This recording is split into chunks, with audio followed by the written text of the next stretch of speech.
heroism. It's the pursuit of two ideals, excellence and a higher purpose. This noble mission is not just found in Hollywood. It's a game changer for businesses devoted to it. Almost all business owners launch their company to make a difference in the world around them.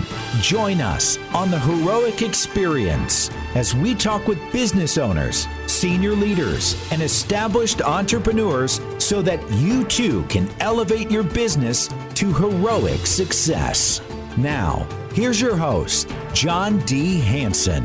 Welcome back to the Heroic Experience. We are grateful to be sponsored by Kaufman Media, digital signage solutions, and far more. Check out their website, kaufmanmedia.com. That's spelled COFFMAN media.com.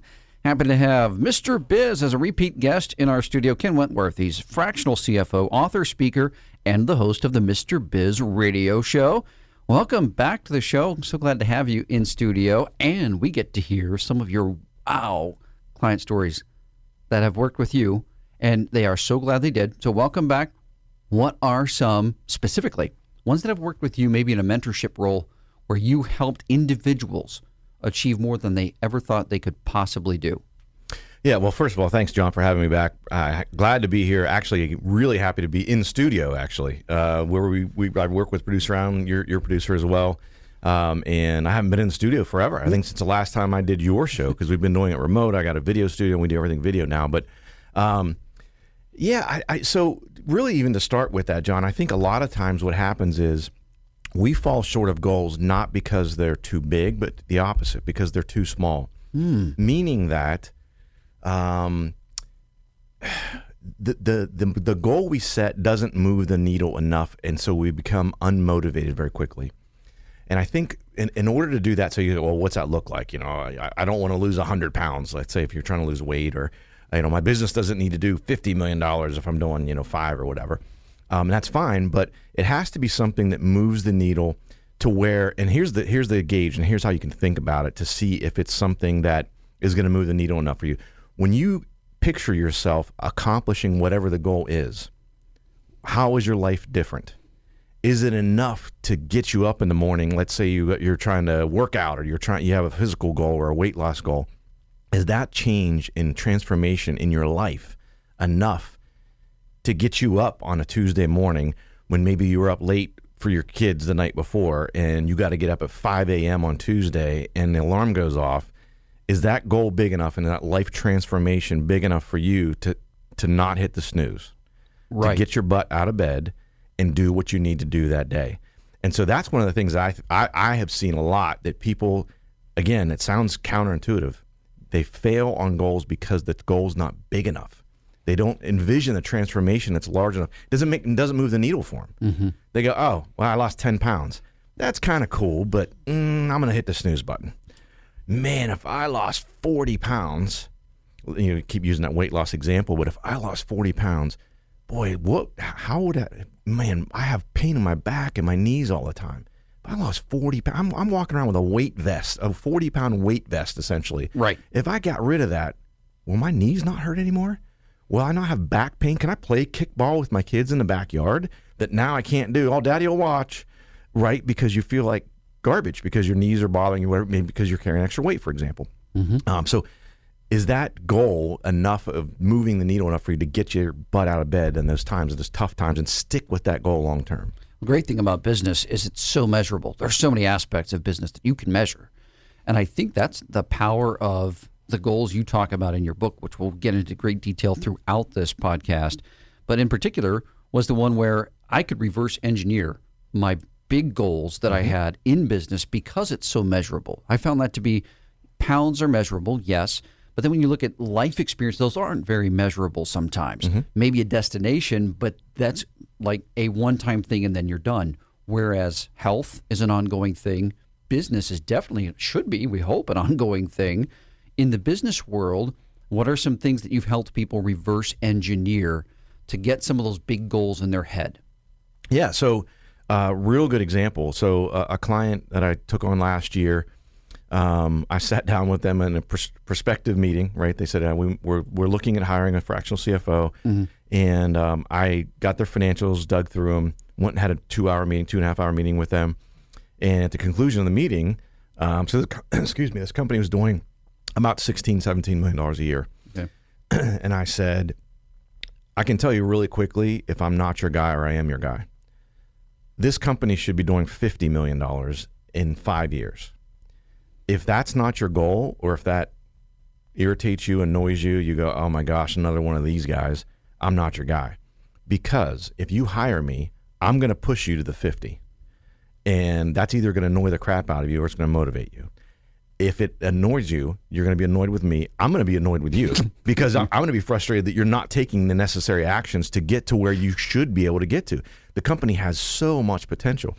And so then what we did was literally the CEO pounded his fist on a desk and said, you're my blankety blank guy. So I'm like, okay, that's good. So we're on the same page. So we reverse engineered that.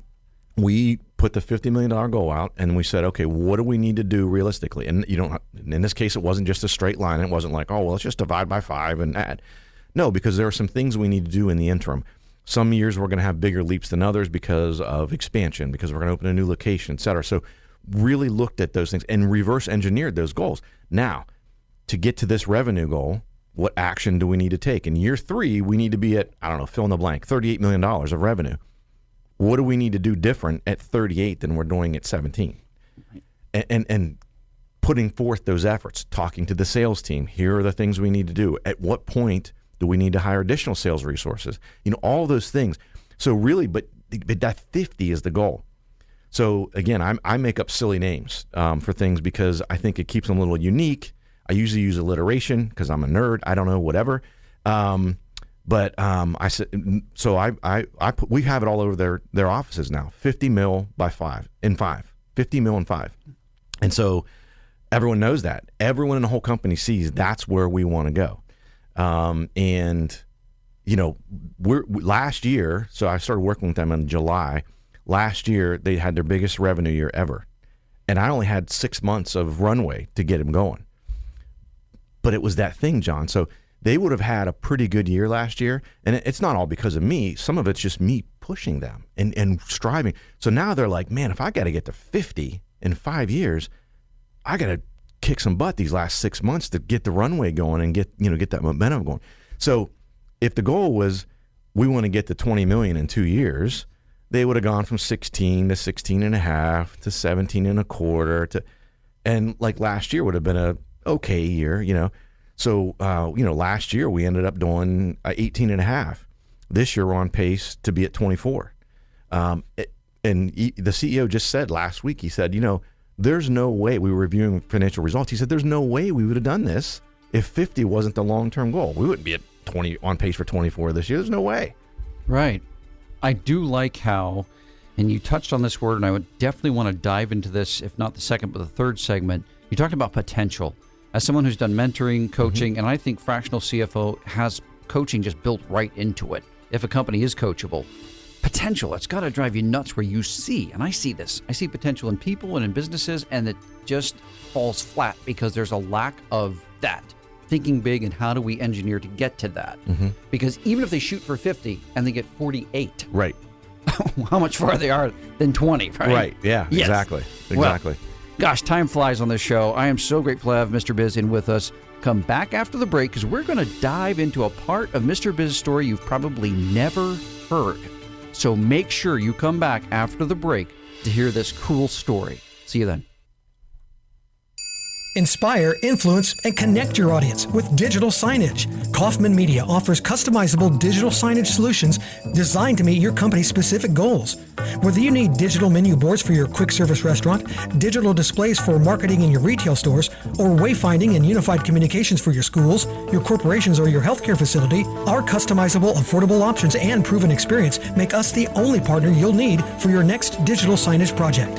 Visit kaufmanmedia.com today to learn more. That's COFFMAN media.com. Would you buy a car from a dealer without a test drive first? For your business, a consulting partner is even more important. Accelerated Revenue is excited to announce the Take Us for a Test Drive event. Receive 2 exclusive workshops on customer experience and winning culture, a customized culture snapshot, and a leadership strategy session worth over $10,000, all in for just $2,500. Best of all, when you onboard our consulting team, we'll credit you the entire $2,500. Spots are limited, so visit our website today at accrev.com/test drive. Check out John's worldwide selling book, Wow Your Customers, 7 Ways to World-Class Service on Amazon. Now, once again, here's John. Welcome back to the Heroic Experience. You know, digital signage. It's at the airport. It's at the art museum. It's in the drive-thru, for crying out loud. It's everywhere. Find out at Kaufman Media's website how they can help your business connect and engage with both your customers and your team in ways you never thought possible. Check out their website, kaufmanmedia.com. That's spelled COFFMAN media.com. Happy to have Mr. Biz, Ken Wentworth, Fractional CFO, author, speaker, and the host of the Mr. Biz radio show as our guest in studio. This is my favorite segment because we get to hear all of the stories connected to our guests. So this is one part that I had the privilege of hearing years ago, Ken, that some may not know about. And this is about your journey and how it directly ties to goal setting and goal achievement with powerlifting. Now, if a person encountered you for the very first time, that would not be the thing that immediately strikes them. Oh, this is a powerlifting world record holder. But then I saw pictures of when you were working through that process. I would love to hear, we've got a whole segment devoted to this now for you, saved for you. We'd love to hear about that journey, about the things you learned, and how that really tied to goal setting and goal achievement. Yeah, so the shorter version of the story, there's a lot of details to it, but the first time that I bench pressed, I was working with a group of guys that were competitive powerlifters, one of which was himself a world champion. The first time I bench pressed 275 pounds, I think in a state of euphoria and epinephrine, coursing through my veins. I literally was so fired up and so excited that I achieved that goal. I said, I'm going to bench 500 pounds. I just did 275. It took me forever to get to 275, right? And even the ambitious, strong guys that I was working out with looked at me and are like, you might want to pump the brakes on that a little bit. You're not a very big guy. Like, I'm not sure how you're going to do that. They weren't thinking big. Now, that journey took me 7 years. From 275 to 500 took me 7 long, grueling years. A lot of bumps in the road along the way. But, I looked at along the way at many different things. And, this is one of the things I talk about that's so important with goal setting is SMAC, S and the M is model expert behavior. Find someone who's been there, done that on what you're trying to do. And so I went and we're based here in Columbus, Ohio, and I was living there at the time. I found a guy, not only was I training with someone who I already had immense respect for and was learning from, I found another person. He was a world record holder. He was a world champion. He was based in Iowa. And I reached out to him. And I said, I'd connected with him via social media on some different things.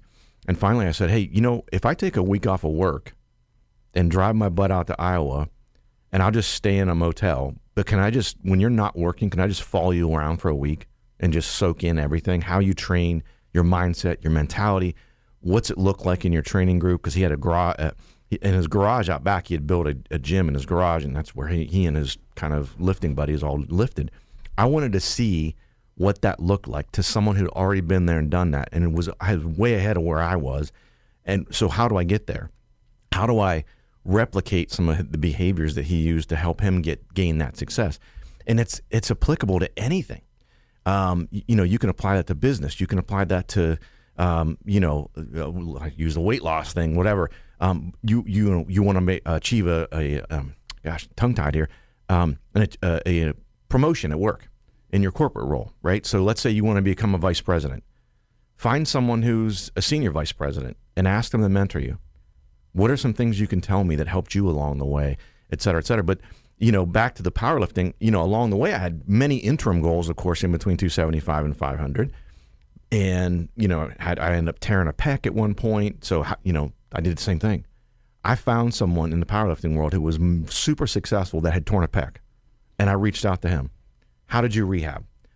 What mistakes did you make during your rehab? What things really worked? What things were a terrible idea?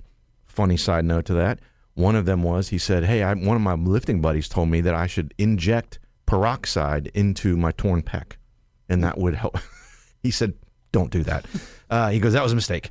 He goes, I was really desperate. I was willing to try anything, and I was like, let's do it. And he said, I did it, and it was a terrible mistake and set me back, at least 2 months in my recovery.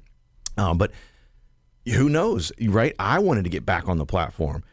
If someone would have suggested something extreme like that, I may have said, I don't know. I'd have probably done some research and been like, well, maybe I would have done something stupid like that, right? Because I wasn't replicating expert behavior. I wasn't modeling expert behavior. So I can't emphasize that enough, man. And you can find these people. You'll be surprised. When I started hosting Mr. Biz Radio, I did this. I reached out to 4 nationally syndicated talk show hosts, and because I was terrible. I mean, I listened to the first show. I'm like, oh my gosh, I told my wife, if I don't get better, I have to stop, because I don't want to torture anyone who would happen to stumble upon the show and have to hear nails on a chalkboard for 30 minutes. I mean, I'm serious. It was so bad. And I said, I have to get better. Well, how do I get better? Who can I learn from? Let me reach out to 4 people. 1 didn't get back to me. 3 of 4 nationally syndicated talk show hosts got back to me. Wow. Ended up on the phone with 2 of them. So you'll be surprised. People are willing to help you. Now, you have to be respectful of their time, right? The one guy I mentioned that everyone would know his name, but I told him, I said, I'll donate money to your favorite charity. Give me 15 minutes of your time. I'll donate money to your favorite charity.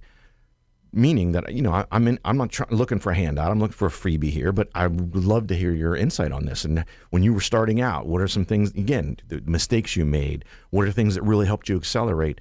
And I think that's super, super important. And so I use those in the powerlifting world, and it helped me dodge probably a lot of stumbling blocks. I still hit plenty of them, which is part of the journey. But I think really doing that and finding someone that can mentor you, you can learn from, et cetera, and that might be in the form of books. That if they have books, they may have an online course. They may have a group that you can join. You might get direct time with them. The guy in Iowa that I reached out to, that again, I didn't know from Adam. And I reached out to him, and he said, look, if you're crazy enough to take a week off of work and drive out to Iowa and stay in a hotel, bring it on. And he ended up, we really hit it off when I got out there, and he saw that I wasn't just faking the funk. Like, I'm in it. Like, I'm here for a reason. And I walked around with a notepad and a recording device to record, this is way back, to record everything so I wouldn't forget. And then I would sit in a hotel room at night and take notes. I'd listen to the recordings again and take more notes to really get as much out of the situation as I could. And he ended up taking 2 days off work, which, by the way, I don't think made me very popular with his wife because he was a police officer and he didn't get a lot of vacation time. So here he is, quote unquote, wasting 2 days of vacation with this strange guy from Ohio that just showed up on our doorstep. I think she was like, we have a family here and you're wasting vacation with this guy from Ohio that we don't even freaking know.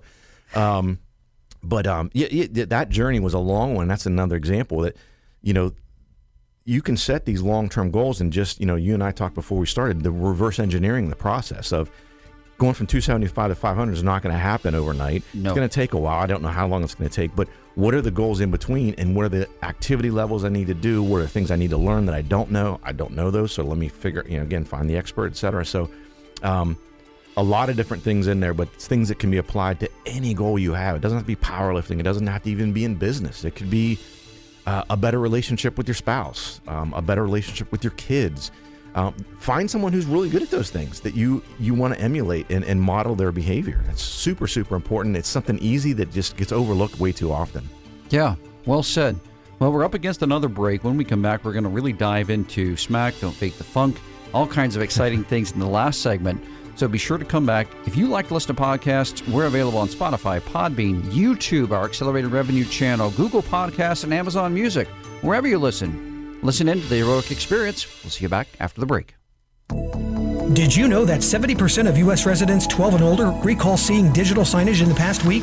Digital signage provides a 35% reduction in perceived wait time with a 30% increase in a customer's in-store browsing time. Kaufman Media offers customizable digital signage solutions designed to meet your company's specific goals.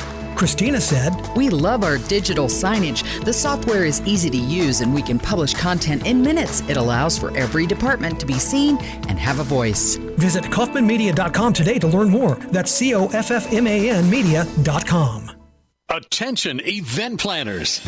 Is your company or association planning a conference, seminar, or staff retreat? Are you looking for fresh ideas on high-demand topics like customer experience, leadership, empathy, customer service, earning and keeping trust, and more? Then you need to book John D. Hansen as your next speaker. Brooke said, Great presentation. John's concepts help shift my thinking. A good fit for my life right now. read more testimonials, discover John's full list of speaking topics, check out pricing and more on our website, accrev.com/keynote. Would you like to be a guest on the Heroic Experience? Contact us at john.hansen@accrev.com. Now, once again, here's John. Welcome back to the Heroic Experience. Grateful to be sponsored by Kaufman Media, digital signage solutions you've probably never thought of before and more. Check out their website, kaufmanmedia.com. That's spelled COFFMAN media.com. Privileged to have Mr. Biz, Ken Wentworth, Fractional CFO, author, speaker, and host of the Mr. Biz radio show, as our guest in studio today.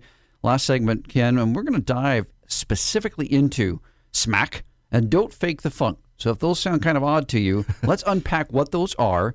And I will tell you firsthand, those listening, I got the book, Don't Fake the Funk, dove into it, digested it, and started putting it into action right away, and it works, let me tell you. So with that teaser, tell us more about Don't Fake the Funk and SMAC.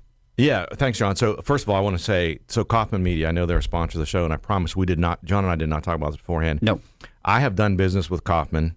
I have sent business to Kaufman. I have sent clients to Kaufman. Never had a bad experience. Always, not just not a bad experience, an exceptional experience. They are rock stars at Kaufman Media. Jason and his dad, Tim, et cetera, that run the company. They are an amazing resource. So I just want to put that out there because I've heard the Kaufman Media mention. I'm like, I really need to mention this because they are the real deal. Great people. Yeah, so Don't Fake the Funk is the name of the book, and SMAC is the methodology I talk about. Of course, everyone has to have an acronym, right, John? It's got to be something you can remember. So SMAC, and those stand, so the S is really important, and these are in order. Like, you have to follow these in order. It's very important. So the S is start with yes, and it's all about mindset. If you were starting with I'm not even a big Star Wars guy, but one of my favorite quotes, a Yoda quote, do or do not, there is no try. When I hear someone say, or even my kids are probably just sick of hearing this crap, but when they say, well, I'll try to do blah, blah, blah, I'm like, no. You're either going to do it or you're not going to do it. Like, there's no, don't try. Tell me you're going to do it, commit that you're going to do it, and do it, or just don't. Just say, I'm not going to do it. Be honest with yourself. And so that's really, really important. You have to make sure you start with that right mindset. So start with yes, to a new idea, to some big, huge goal. Don't think about the ways, for example, if you have when I decided back from last segment to go from 275 to 500 pound bench press, I had no idea how. And I didn't think of, how am I not going to get there? I might get hurt. Is this going to, I didn't think about that. I'm just like, I'll figure it out. I'm starting with yes. I'm going to figure out. I'm going to do it. I'm going to figure out how to get from 275 to 500. So I didn't think of all the way. We all have people in our lives, personal lives, business lives, et cetera, that, and when I say this, I'm sure every one of you that are listening can resonate with this. You tell someone something you want to do, a new goal you have, and right away they go, I don't know, man. That sounds pretty challenging. And did you think about, how much of time are you going to start? They start telling you all the reasons why you can't achieve that goal. And frankly, I try to keep those people at arm's length or more. So really, really important. Start with yes. That's the S in SMAC. M is model expert behavior, like I mentioned in the last segment. So super important. I already kind of talked about that a little bit, but find someone who's been there, done that, who's trudged down the path that you're seeking to go down. Model their behavior. Follow them on social media. Maybe get some time with them, etc. The A stands for accountability, creating a sphere of accountability around you without necessarily having to, go to your friends and family and say, hey, can you check in on me and make sure I'm accomplishing the goal? There are ways to achieve a sphere of accountability without even asking. A bunch of different ways you can do that. Simple ways, don't cost a dime, and can become really unique. And even, this is the funny part, and you and I talked about this before we started, even the haters even the haters you have, that Bob down the hallway that's a pain in your neck that you know he doesn't want to see you achieve, there are ways to get Bob to help you achieve your goal. I know it sounds crazy, but and then the C is what I call consistent perseverance. And again, these are in order. You got to start with the right mindset, start with yes, model the behavior, right? Figure out how to get to where you want to get to, whatever that is. Create the accountability around you, not just yourself, because sometimes that's difficult. Hold yourself accountable. And then consistent perseverance. If you do the first three and you skip the fourth one, you will not be successful. No matter what goal you have, if it's a decent sized goal, you are going to face challenges, unseen, unbeknownst to you challenges that will pop up along the way. That goal, the powerlifting, going from 275-pound bench press to 500.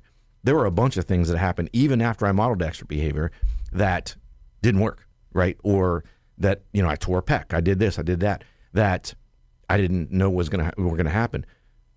So you have to have that consistent perseverance. Getting knocked down 7 times, getting up 8. If you don't have that, you're not going to achieve big goals. You're not going to, because you'll give up. You'll be in the fetal position, curled underneath your kitchen table, crying about the world's not fair and things like that.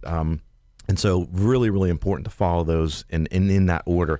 But I'm telling you, if you do those, and especially in the book, you don't have to be any certain level of education. You don't have to be born with a golden spoon, a silver spoon in your mouth. You don't have to know important people. You don't have to be wealthy. Like, anyone can apply these things. And in the book, I talk about all sorts of different examples in my athletic career, in my personal life, in my corporate career, all sorts of different things, and how I've applied SMAC and how it's worked and how examples of those things. So really, really, I didn't even realize it was a thing that I had developed until I was mentoring someone and I was kind of walking him through how to achieve a goal. And he's taking notes, and we get done, and he's like, "Man, it's kind of like a 4-step thing that's pretty simple." And I'm like, I never really thought about it that way. It's just in my head. And then I did a keynote. Someone reached out to me to do a keynote, and I said, "Well, I've never done this before, but how about if I covered this smack with your crew here?" And he said, "Yeah, sure." So I did it, got a standing ovation. Wow. It went real well, and people came up to me afterwards, and they're like, "Please tell me you have a book about this." I'm like, "Holy crap, I guess I got to write a book about this." And you reverse engineered the book, too. I did. Yeah. So that's another example. So again, this shows you that it applies to everything. I did an interview, and I committed that I was going to release the book on March 21st. This was in November. Oh, and 4 months. So I procrastinated, John. Look, I'm guilty of this stuff too. So I'm not infallible by any means, even with goal setting and all this stuff. I procrastinated. I had a bunch of excuses. This came up, that came up. But I had committed publicly to many people. I created the accountability that I was going to release it on March 21st. I can't not release a book on March 21st. Long story short, I literally got down to the wire. I had 30 days to release the book, and I hadn't even started it yet. Oh. So I wrote a 218-page book from draft to publishing in 30 days. I don't say that to brag. I say that to show you that you can use SMAC for even something like that, to say, this is an immovable goal. I have to do this. I have to achieve this. I don't want to let people down. I don't want to look like a failure. So how do I do that? So I just figured it out. Like, here's the activity I need every single day for 30 days to get to this goal. Now, was it easy? Abso-freaking-lutely not. But how many big goals do you have are easy? Right. There's going to be challenges with all of them. There were 3 or 4 20-plus hour days I had in there. I mean, not cool. Mm-hmm. And they wouldn't be necessary if I wouldn't have freaking procrastinated from the beginning. Like, I should have. This is how frustrating it was for me, John. Here I am writing a book about how to achieve these big goals, and I wasn't even using my own SMAC methodology. I'm like, when it finally hit me, 30, or it was about 35 days out when I kind of reverse engineered anything before I started. Holy crap, what a doofus I'm being. I'm not even following my own methodology that I'm going to write about in this book. But it worked. It worked, absolutely. It worked for yourself. And I'm telling you, don't fake the funk. You can find it on Amazon easily. You've got to get a copy of that. If you like to set goals, but more importantly, you like to achieve them, right, then you need to get this book, because you apply it. It's easy to apply. And like Ken said, there's so many ideas that are low or no cost at all. But it does take intentionality. It does take effort. It does take consistent perseverance. Well, so grateful to have Mr. Biz back in studio with us. Get a copy of his book, Don't Fake the Funk. Listen to Mr. Biz Radio. And then I hope you'll come back and join us for another episode of The Heroic Experience, where we help elevate your business to heroic success. We'll see you then. This has been the Heroic Experience. To learn how your business can be profitable and heroic, visit accrev.com. For access to free weekly content, subscribe to the Accelerated Revenue YouTube channel and follow John D. Hanson on LinkedIn. To listen to archived shows, find them on the Accelerated Revenue website under the Resources tab, accrev.com.